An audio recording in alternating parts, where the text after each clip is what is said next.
Bonjour à tous et bienvenue pour cette nouvelle édition des experts face aux expats. Aujourd'hui, une nouveauté puisque je reçois Éric Pavie et Isabelle Fraîche, respectivement le directeur général et la présidente de la Caisse des Français de l'étranger, pour un exercice inédit. Parce que la CFE a lancé au mois de novembre et décembre dernier, vous l'avez peut-être suivi, une grande enquête auprès de ses adhérents. Ça, vous allez me dire, c'est très classique de mesurer la satisfaction de ses clients ou adhérents. Ce qui l'est moins, c'est d'avoir derrière cette opération de transparence et de responsabilité, de venir face à ses adhérents, face à ses clients, pour leur rendre compte des résultats de cette enquête et surtout, le plus important, de ce qui va en être fait. C'est pourquoi je vais donner tout de suite la parole à Isabelle Fraîche. Isabelle, bonjour, vous êtes la présidente de la Caisse des Français de l'étranger. Vous êtes en studio, comme on le voit, puisque vous êtes à Rabat, chez vous il fait chaud. Et est-ce que vous pourriez, s'il vous plaît, nous dire, nous raconter la genèse de cette enquête de la CFE? Merci Alix. Bonjour à toutes et à tous. Merci pour l'opportunité que vous nous offrez de présenter effectivement le bilan des enquêtes de satisfaction du mois de décembre dernier. Si vous permettez, je vais faire un petit rappel très rapide sur ce qu'est la CFE. C'est un acteur parmi d'autres de l'expatriation. La CFE elle accompagne les Françaises et les Français à l'étranger, partout dans le monde. Elle accompagne les familles et aussi les entreprises qui expatrient des salariés à l'étranger. C'est une caisse de sécurité sociale. Elle intervient dans plusieurs domaines, celui de la protection sociale, la santé. Elle intervient dans le domaine de la retraite, donc préparer sa future retraite, et également contre ce qu'on appelle, nous, les risques professionnels, accidents du travail, invalidité. En tant que caisse de sécurité sociale, elle a une mission de service public. Elle accepte tout le monde, quel que soit son âge ou son état de santé. C'est une véritable caisse solidaire dans laquelle le risque est mutualisé. Cependant, il faut savoir qu'elle intervient dans un milieu concurrentiel. Donc, elle n'est pas seule sur le marché. Il y a les assurances privées. Il y a aussi les régimes locaux de protection sociale qui se mettent en place un peu partout dans le monde. Donc, pour un organisme tel que la CFE, il est donc tout à fait légitime de vérifier régulièrement par des enquêtes de satisfaction qu'elle répond bien aux attentes des assurés, tant sur le fond que sur la forme. Donc, les informations que nous avons recueillies par ces enquêtes constituent une base de travail à nos yeux très importante pour les orientations qui sont prises par le conseil d'administration. Il s'agit de tirer le meilleur profit des réponses des répondants, qu'elles nous plaisent ou non. Ces enquêtes ont un objectif unique à notre sens, c'est celui de permettre le développement de la CFE et d'en assurer la pérennité. Merci beaucoup Isabelle Fraîche, donc en direct depuis Rabat. Alors cette enquête, elle s'est déroulée de novembre à décembre. Éric Pavie, vous êtes le directeur général de la CFE. Est-ce que vous pouvez nous raconter les étapes dans l'enquête? Tout à fait, Alix. Alors, ce qu'on peut dire, c'est que cette enquête, elle est effectivement pour nous fondamentale parce qu'il s'agit vraiment d'interroger nos adhérents de manière honnête, objective et transparente sur leur satisfaction sur un grand nombre d'items. On avait eu une première expérience en 2021, fin 2021, qui avait été menée plutôt en interne à la caisse, avec un panel un peu plus petit de clients interrogés, qui nous avait permis déjà de commencer à identifier des sujets du type le délai de traitement des remboursements, par exemple, sur lesquels depuis on a pas mal travaillé. Mais cette fois-ci, en 2023, on a décidé deux choses. D'abord, que les enquêtes auraient désormais lieu chaque année. Donc c'est un engagement que l'on prend, que chaque année, nous réinterrogerons les clients de la même manière. Et puis, deuxièmement, de confier la conduite de l'enquête à un acteur spécialisé. Donc on a choisi Expat Communication parce que conduire une enquête nécessite des compétences techniques, sondagières, une capacité à faire qu'avait Expat Communication. Et puis aussi parce que notre public est bien spécifique, c'est celui des Français et Européens installés à l'étranger. Et Expat Communication ayant une expérience, je crois depuis plus de 10 ans, du baromètre de l'expatriation, a cette connaissance très fine et complète des spécificités de la population que nous couvrons. Alors, du coup, donc, cette enquête a été menée à l'automne 2023. Alors, on a interrogé un très large panel d'assurés, je pense que c'est important de le dire, et de clients, puisque on a contacté près de 100 000 personnes. Nous avons un volume de réponses qui est très conséquent, ce qui fait que nous avons à la fois des réponses très parlantes pour les individuels, tous les contrats individuels, et de la part de ce qu'on appelle le collectif, donc les entreprises, mais aussi les lycées, les ONG, enfin tous les contrats collectifs, ce qui nous permet donc d'avoir des résultats vraiment exploitables, ce qui était très important pour nous, pour identifier à la fois les points sur lesquels on pouvait s'appuyer et puis les axes de progrès de la Caisse. Merci Eric. Donc, point d'appui, axe de progrès. Je vais me tourner maintenant vers Catherine Talek. Catherine, tu es la directrice de l'Expat Lab, d'Expat Communication, dont ces enquêtes, le baromètre et les enquêtes qui sont faites spécifiquement pour une entreprise. Qu'est-ce que c'est toi qui as, avec ton équipe, dépioté ces résultats, analysé, lu les milliers de verbatims? Quels sont les principaux enseignements? On va commencer, si tu veux bien, déjà par les individuels. Oui, en effet, ce sont des enquêtes très riches. On a posé beaucoup de questions. Aujourd'hui, on va se concentrer sur les scores de satisfaction et la relation client, qui sont les sujets qui préoccupent le plus les adhérents de la CFE. Donc, je vais vous présenter maintenant les scores de satisfaction pour les particuliers. Donc, vous voyez une satisfaction générale sur une échelle de 1 à 5 qui atteint 3 pour la CFE, donc en très légère progression par rapport à 2021, mais c'est quand même important de le noter. Et quand on rentre dans le détail des différentes assurances que propose la CFE, donc l'assurance santé, l'assurance retraite, l'assurance risque professionnel, on voit que chacune de ces assurances est supérieure en satisfaction à la satisfaction générale. De même, quand on demande aux adhérents si l'offre que propose la CFE est concurrente et compétitive par rapport aux offres locales, on voit qu'également on est supérieur. En revanche, on voit bien que le point faible que vous voyez ici en rouge, c'est la relation client et le rapport qualité-prix. On est à 2,7 en relation client, donc quand même bien en dessous de la satisfaction générale. Et on voit que c'est vraiment le point qui pêche. Et si on regarde un petit peu plus en détail ce que demandent les individuels en termes d'amélioration de la relation client, on voit que c'est d'abord le délai de réponse par mail ou par courrier qui ressort très largement à 53%. Le deuxième point, c'est la rapidité des remboursements. Et enfin, la rapidité de traitement des demandes. Donc, on voit que ces 3 points qui ont trait à la réactivité de la CFE sont vraiment soulignés par les adhérents et demandent une amélioration. Et d'ailleurs, quand un peu plus tard dans l'étude, on demande aux adhérents « Est-ce que vous souhaiteriez des services additionnels ?» Ils nous disent « Écoutez, pour le moment, d'abord, réglons les problèmes existants avant d'envisager des nouveaux services. » Merci Catherine Talek. Donc, c'est bien, là on a les chiffres. Maintenant, c'est important aussi de les rendre vivants. Donc, on a demandé à une adhérente. On a demandé à pas mal d'adhérents et puis ils n'ont pas tous voulu témoigner face à la caméra. Donc, on remercie beaucoup Amélie Faux qui est à Mexico. Et Amélie nous explique pourquoi est-ce qu'elle s'est affiliée à la CFE avec sa famille en arrivant au Mexique. Alors, j'habite à Mexico et effectivement, quand on a eu ce projet d'expatriation avec mon mari, un des points qui était non négociable pour moi, c'était d'avoir une couverture santé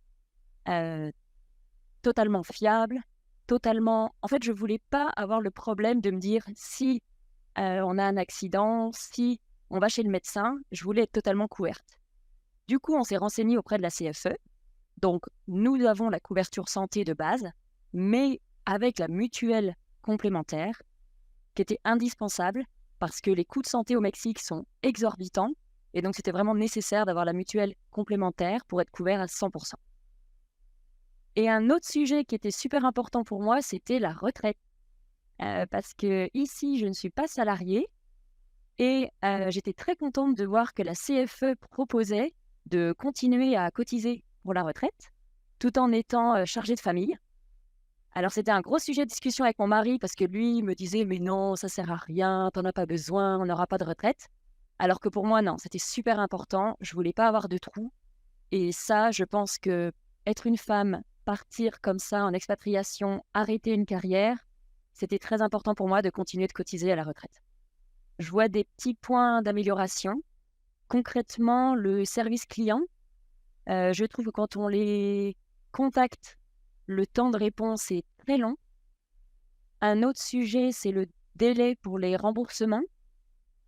Honnêtement, parfois, il peut se passer 2 mois, 3 mois avant d'avoir un remboursement. Et honnêtement, on avance des sommes conséquentes. Donc, on peut se retrouver dans des situations difficiles.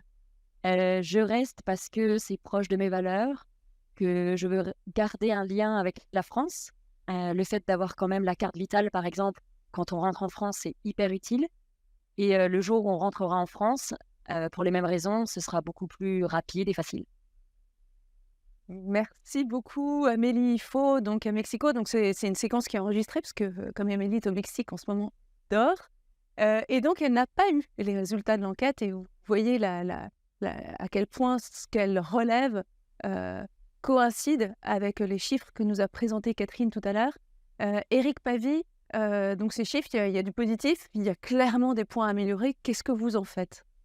Absolument. Écoutez, d'abord, je pense que je tiens à remercier l'adhérente qui a bien voulu témoigner en vidéo parce que son témoignage est très intéressant. Et puis l'ensemble des répondants parce que c'est vraiment eux, justement, qui nous permettent de savoir où nous en sommes et où est-ce qu'il faut concentrer les efforts. Alors, en termes de points positifs, moi, ce que je retiendrai déjà, c'est la légère progression de l'indice de satisfaction qui montre que les efforts vont dans la bonne direction, qu'il faut évidemment les renforcer, les poursuivre, mais que la tendance est à plutôt mieux orienter. Et cela reflète aussi ce qu'on constate dans les chiffres, c'est-à-dire une progression petit à petit, d'année en année, du nombre d'adhérents à la CFE, puisqu'on continue depuis le Covid, d'année en année, à avoir plus d'adhérents à la caisse. Donc ça, c'est important pour nous. Et puis, ce qui ressort aussi des enquêtes, c'est le capital confiance de la caisse. Je pense que ça, c'est très important. On est bien identifié par rapport aux valeurs de la sécurité sociale, ça a été cité dans le témoignage, la carte vitale, la continuité des soins en France et des droits avec la France, la possibilité de cotiser pour sa retraite. Donc tout ceci, je pense, fait partie vraiment de ce à quoi les assurés sont très attachés. Mais pour autant, vous l'avez dit, on a noté une très forte attente sur le thème de la relation client. Et là, qu'est-ce qui est prévu? Est-ce que le conseil d'administration a eu le temps de plancher sur le sujet?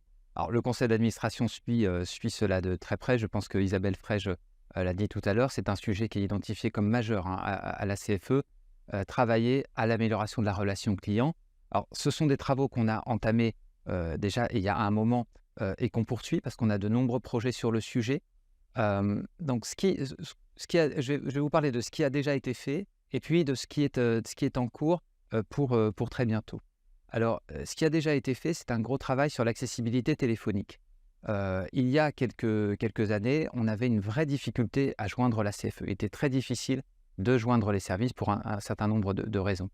Depuis 2 ans, donc, le choix a été fait de confier cet accueil téléphonique à un prestataire et on a beaucoup travaillé avec ce prestataire pour arriver à ce que notre taux de décroché, donc la facilité à joindre la caisse, le taux de décroché atteigne 85% depuis 2 ans, ce qui veut dire, et c'est très important pour nous, que la caisse est joignable, les conseillers sont joignables. Après, on continue à travailler à la fois sur la qualité de réponse au téléphone et puis bien sûr sur de nouveaux moyens peut-être d'échange avec cette plateforme, par exemple un chat. Mais déjà, on a consolidé l'accessibilité téléphonique. Le second point sur lequel on a beaucoup travaillé, c'est le délai de traitement des remboursements. Là-dessus, on a refondu la manière dont les assurés peuvent déposer leur demande de remboursement en ligne. Sur le plan informatique, tout a été revu, refondu avec des injections de données qui ont permis d'accélérer les traitements. Pour vous donner un chiffre, en 2022, il fallait en moyenne 14 jours pour toucher un remboursement CFE déposé en ligne. Au dernier semestre, nous étions à 9 jours. On est un peu en dessous actuellement et on entend bien continuer à diminuer. C'est une moyenne, bien sûr. Donc, effectivement, vous pouvez avoir des paiements plus rapides ou plus longs selon le type de soins. Mais de manière générale, on réduit les délais et on va continuer. De même, les adhésions sont maintenant traitées en moins d'1 semaine alors qu'on était à 14 jours il y a 2 ans. Donc, on travaille sur ce sujet. On n'y est pas encore, mais on progresse. Et alors, ce qu'on va faire dans les prochains mois, parce que c'est important, on voit bien que les attentes sont très fortes sur le sujet, c'est d'abord de refaire complètement les espaces personnels en ligne des clients, donc les extranets si vous voulez, qui sont vraiment l'interface privilégiés pour échanger avec la CFE, parce que surtout, a fortiori, pour des expatriés. Ces espaces personnels vont être complètement refondus au printemps prochain pour tous les assurés, ce qui va permettre à chacun, très important, de suivre en temps réel l'avancée de son dossier. Parce que vous savez qu'aujourd'hui, quand on écrit à la caisse ou quand on envoie une demande de remboursement, on a uniquement un accusé de réception. Et puis après, on n'a plus de visibilité sur le cheminement du dossier. Avec ces nouveaux extranets, tout adhérent pourra suivre en temps réel où en est son dossier. Donc ça, c'est très important pour nous. Et puis, l'adhérent pourra aussi mettre à jour son RIB, mettre à jour son adresse lui-même et gagner un temps considérable. Donc, ces nouveaux extranets, c'est pour le printemps et ça va vraiment fluidifier, nous l'espérons, les échanges avec la caisse et accélérer les traitements. Et par ailleurs, on va aussi beaucoup travailler sur les sollicitations, les demandes écrites, mails, courriers que nous recevons pour réallouer des moyens, réorganiser les services autour de ces demandes en capitalisant sur des gains de productivité qu'on a pu faire par ailleurs, puisqu'en tant qu'organisme public, nos effectifs sont régulés par l'État, donc on doit effectifs pratiquement constants, donc organiser nos services pour faire au mieux. Donc sur les demandes, les sollicitations, nous allons remettre des moyens pour réduire systématiquement nos délais de réactivité de traitement. Je crois que ça répond bien à ce qu'on a vu tout à l'heure, mais j'enfonce le clou, parce que je pense que on est face aux expatriés et on veut vraiment faire partager ce qu'ils ont pu nous transmettre. Et Catherine Talek nous a préparé une sélection de verbatim, et vous verrez, il y en a qui sont positifs. Donc verbatim, c'est les témoignages que les personnes qui ont été interrogées ont laissés en ligne. Merci beaucoup à eux encore, parce qu'ils ont vraiment passé du temps. Il y a des choses positives, et puis il y a des choses qui enfoncent le clou par rapport aux problèmes qu'on a vus tout à l'heure. Oui, en effet, les clients se sont beaucoup exprimés. On a récolté plusieurs milliers de verbatim, 3000 verbatim sur ces enquêtes. Là, je ne vais pas vous montrer tous les verbatim, mais je vais vous en faire écouter un certain nombre. La CFE ne prend pas en compte les assurés seniors face aux difficultés de la digitalisation. Depuis quelques mois, une amélioration au niveau de la rapidité des remboursements. Auparavant, je déplore n'avoir jamais eu de réponse à mes réclamations. Incapacité récurrente des interlocuteurs téléphoniques à me renseigner et manque de visibilité sur mes droits. Je suis en attente depuis plus de 9 mois d'un remboursement suite à une opération. De nombreux documents ont été transmis et certaines fois les mêmes m'ont été redemandés. Super satisfait de la possibilité d'avoir quelqu'un au téléphone assez facilement en général. Je souhaiterais avoir un accès direct par mail à un conseiller CFE pour pouvoir poser les questions et informer sur les erreurs de remboursement. La carte vitale ne fonctionne que chez certains professionnels. Du coup, c'est très compliqué de savoir ce qui a été remboursé ou pas. Voilà, donc là, on a un petit nombre de verbatim qui expliquent bien donc, la frustration des clients sur la relation client. Quelques points positifs, mais quand même beaucoup de demandes d'améliorer la réactivité de la CFE.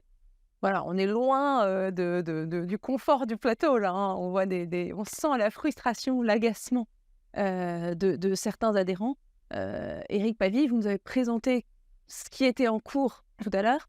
En quoi ces verbatim confortent votre plan d'action ou peut-être donnent de nouvelles idées? Je pense que ce qui est important de dire, c'est qu'on entend vraiment ce mécontentement et ces attentes qui sont exprimées par rapport à cette réactivité, cette accessibilité des services notamment, et qu'on entend vraiment y répondre. Et que je pense que je peux témoigner au nom de tout le personnel, même de la CFE, sur l'engagement de tous à améliorer les choses sur ce plan-là. Alors, je vous ai parlé des actions qui ont été engagées et celles qui sont en cours.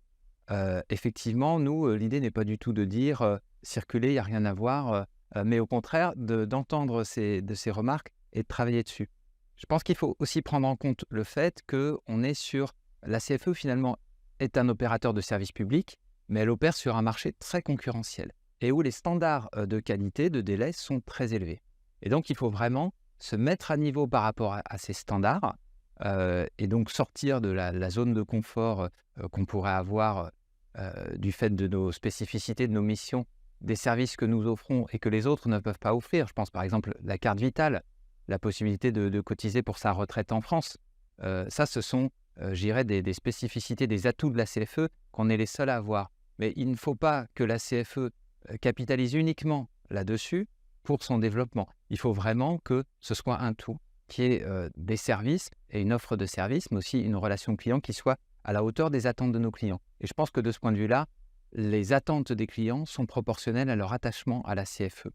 Alors, vraiment, je pense qu'on est sur un ensemble. Donc, la poursuite de l'amélioration des délais de traitement sur les remboursements, par exemple. Donc, je vous ai cité des chiffres qui montrent que les délais diminuent.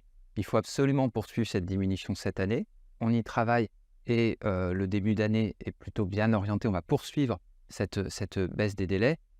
Pour les personnes qui parfois attendent très longtemps, il y a aussi une vigilance à avoir de bien envoyer l'ensemble des justificatifs. On est quand même une caisse de sécurité sociale, donc on ne peut régler les soins qu'à condition, par exemple, d'avoir une prescription pour des médicaments. Hein, on a des règles comme celle-ci qu'on est obligé de respecter.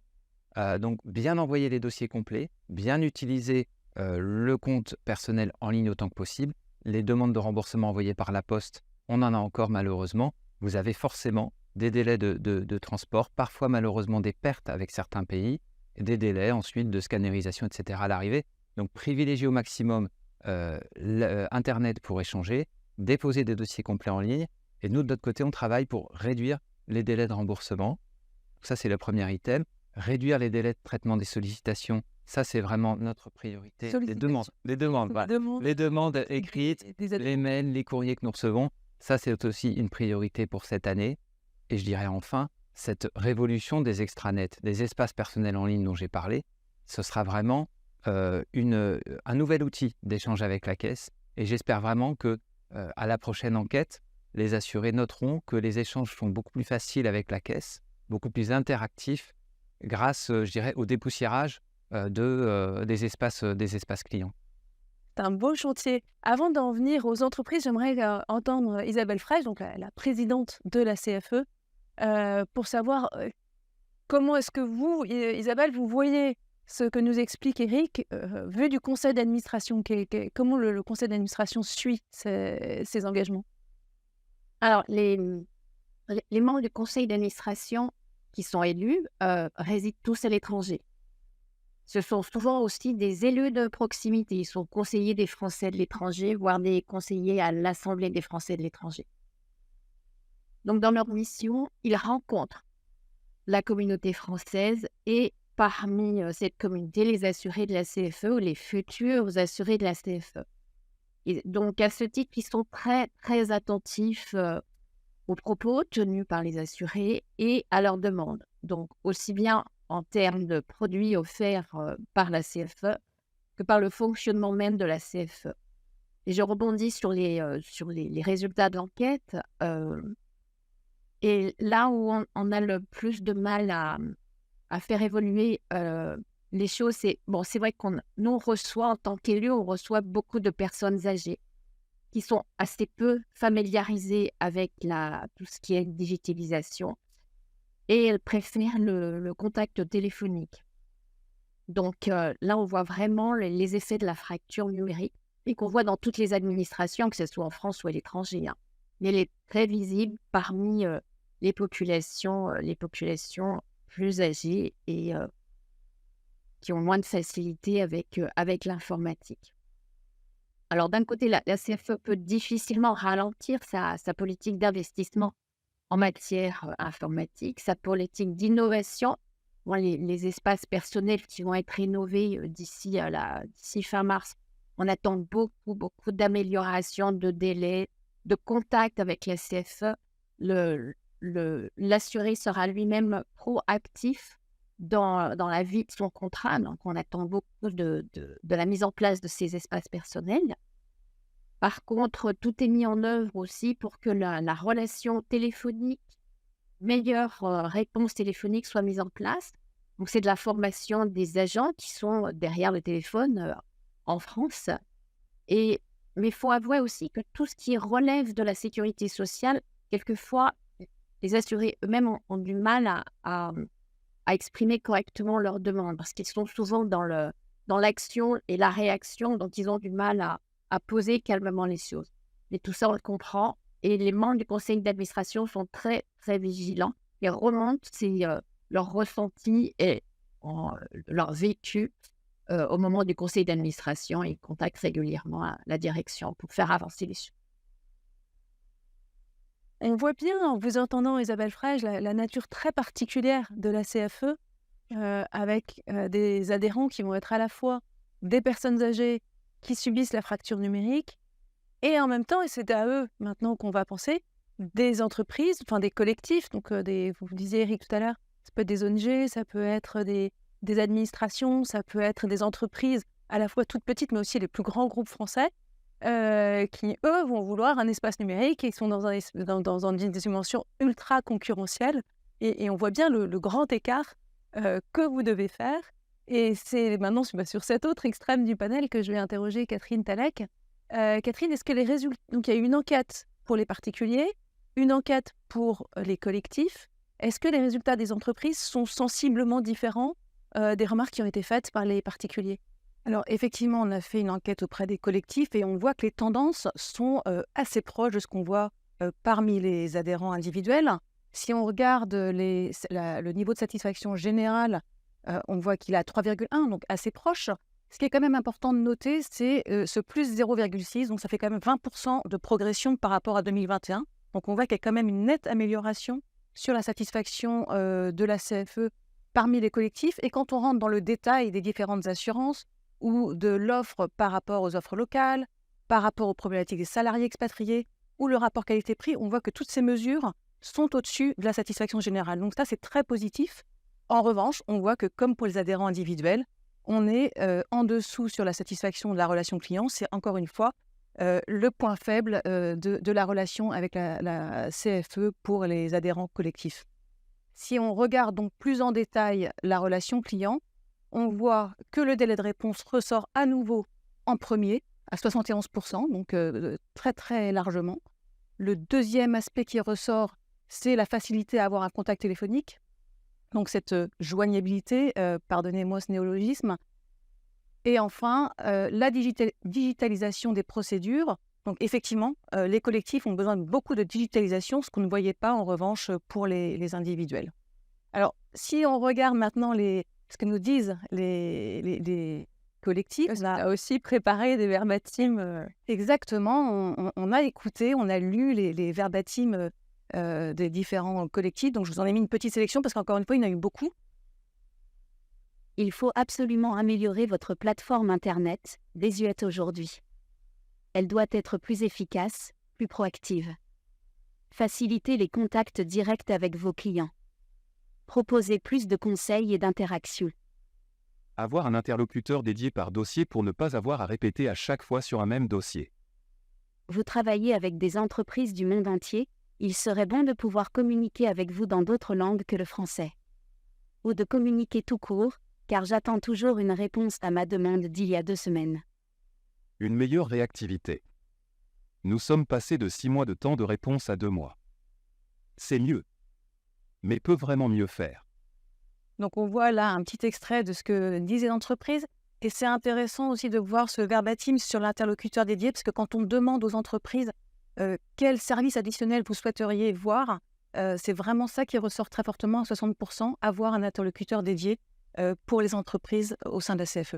Et là, Eric, on voit à la fois une meilleure satisfaction des entreprises, mais en même temps des verbatims qui sont encore plus durs, j'ai envie de dire, que chez les particuliers. Donc, en fait, j'ai l'impression que ce qu'ils disent, c'est service OK, mais on attend plus parce qu'on est des entreprises et il faut que ça avance, quoi. Comment est-ce que vous pouvez répondre à ça? Si, je partage ce que vous dites, Alix, c'est-à-dire pour nous, alors, les entreprises sont très importantes. C'est-à-dire notre conseil d'administration a particulièrement insisté sur ce thème lorsqu'il s'est réuni en décembre, mieux répondre aux attentes des entreprises. Donc ça fait partie de nos points de force de cette année, travailler sur ce sujet. Et les entreprises, à l'origine, sont pratiquement les premières clientes de la CFE lorsqu'elle a été créée. Donc le lien est très fort avec le monde de l'entreprise. Après, la clientèle collective, les salariés des entreprises, ce sont des assurés dont le profil a beaucoup évolué, l'expatriation s'est transformée et on n'a plus les mêmes profils de salariés à l'étranger que ce qu'on a connu par le passé. Mais les attentes aussi des entreprises ont beaucoup changé en matière de digitalisation, de réactivité. Le rapport, je dirais, d'entreprise à entreprise entre la CFE et les responsables RH n'est plus le même, le mode de fonctionnement attendu n'est plus le même qu'il y a 20 ans ou 10 ans. On est maintenant attendu sur d'autres standards. Donc c'est vraiment là-dessus qu'il faut travailler. Alors là aussi, si vous me permettez, j'ai quelques annonces à faire, puisque pour nos clients entreprises et collectifs de manière générale, c'est d'abord que de la même manière que je disais tout à l'heure, que les espaces personnels en ligne des adhérents individuels vont être complètement refondus en avril, on travaille depuis des mois également à la refonte des extranets des entreprises. Ça répond bien à la demande du verbatim. J'ai bien entendu, voilà, dans le verbatim, quelqu'un l'a dit effectivement de manière très exacte, c'est que nos extranets ont vieilli par rapport aux attentes légitimes des entreprises et qu'il faut impérativement les moderniser. Il faut savoir que changer les extranets, c'est des chantiers informatiques considérables en termes de coûts, de moyens, de passerelles informatiques avec tous nos outils. Donc, on est déjà en train de travailler dessus. Et d'ici moins d'1 an, nous pourrons proposer à toutes les entreprises, à tous les collectifs, des extranets rénovés. Alors, qu'est-ce qui va changer concrètement? Les interactions avec la caisse seront bien plus faciles. Les entreprises pourront elles-mêmes traiter leurs affiliations de salariés, leurs radiations, échanger de manière beaucoup plus facile avec la caisse, suivre leurs cotisations, etc., via cet extranet. Donc, beaucoup de choses qui aujourd'hui font l'objet d'échanges plus ou moins lourds et fluides avec les entreprises seront grandement facilitées. Donc, la refonte de ces extranets, dans moins d'1 an, c'est un engagement qu'on prend. On est nombreux à travailler sur le sujet. Et juste après, donc, la refonte des extranets des individuels, c'est un chantier informatique majeur pour nous qui doit changer cette interface entre nous et le client collectif. Mais ça ne suffit pas parce que vous avez vu plusieurs verbatim d'ailleurs sur le sujet.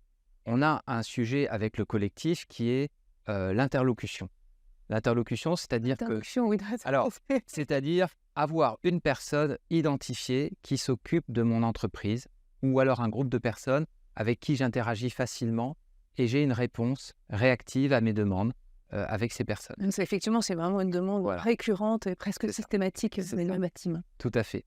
Alors, nous avons à la CFE aujourd'hui 2 personnes identifiées sur la relation commerciale. On en aura très bientôt une troisième personne en cours de recrutement dédiée à cette relation commerciale avec les entreprises. Mais du côté de la gestion, effectivement, nous n'avons pas aujourd'hui d'interlocuteur dédié ou alors par exception.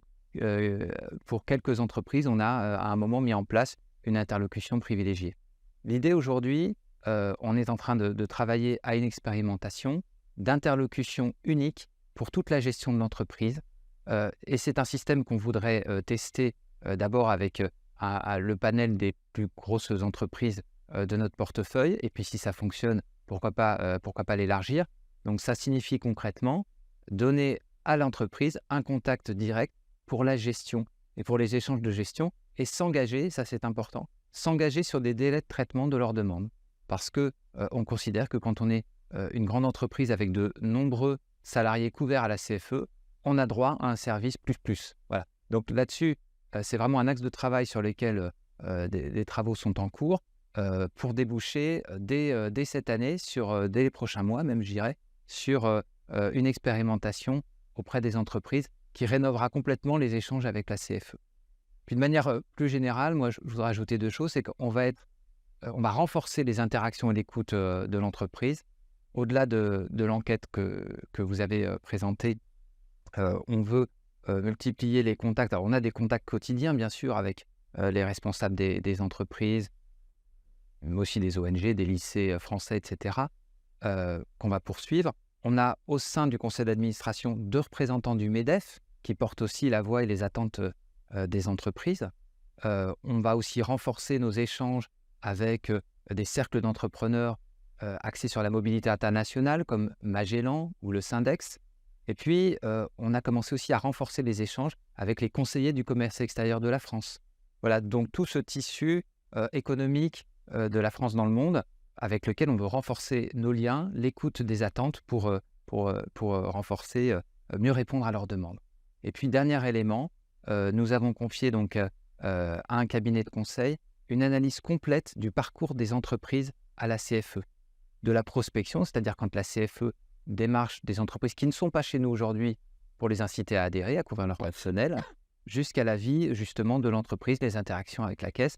Donc nous aurons un diagnostic très fouillé avec des conseils experts sur les points sur lesquels il faut réorganiser, agir différemment, proposer de nouveaux outils. Donc ça, c'est plus à moyen terme, mais c'est un audit qu'on va effectuer dans les prochains mois. Merci beaucoup, Éric Pavy. Je pense que c'est des annonces qui réjouissent. Il y a de très nombreuses entreprises qui nous écoutent aujourd'hui, presque plus d'ailleurs que de particuliers, comme quoi il y a un véritable sujet autour de cette qualité, de cette enquête et de cette relation client vis-à-vis des entreprises. Donc c'est important. Pour en savoir plus, on est allé interroger des entreprises et puis il y en a une qui a accepté de témoigner. C'est vrai que c'est un témoignage qui est plutôt positif, mais qui dit quand même beaucoup de choses de ce qui est possible et puis de ce qu'il faut encore améliorer. Et donc, je remercie Yvan Aguilar du groupe, qui est responsable mobilité, un des responsables mobilité internationale du groupe Renault, et qui nous parle de la raison pour laquelle le groupe Renault est adhérent de la CFE. Bon, nous sommes adhérés l'année dernière parce que nous cherchons une affiliation, une couverture pour toute la partie santé, indemnité journalière et arrêt de travail, etc. Toute la partie prévoyance ainsi que la retraite. Et on a vu, on s'est rendu compte que la CFE proposait une couverture complète. Et aussi, c'est une couverture similaire à la couverture sociale française. Et de ce fait, quand on l'explique aux expatriés, ils comprennent immédiatement comment cela va fonctionner. Cela qui facilite, déjà, c'est moins d'impact quand ils partent à l'étranger. Et aussi parce qu'à son retour, il n'y a pas de délai de carence. Ils sont immédiatement affiliés à la sécurité sociale à nouveau et à la mutuelle. Et les retours que j'ai eus, c'est il marche très bien. On a un interlocuteur. Et il est toujours disponible. À chaque fois qu'on a une question, elle répond presque immédiatement. Du coup, c'est un bon support que l'on a de la part de la CFE, parce qu'à toute question, il y a toujours une réponse. Et c'est assez rapidement, un accompagnement aussi. Et les points d'améliorer, c'est, de ce que j'ai parlé avec les équipes, c'est plutôt une évolution, une simplification de système. La manière d'affilier, c'est à chaque fois un document Word qui après, ça représente un peu de délai de traitement de côté CFE.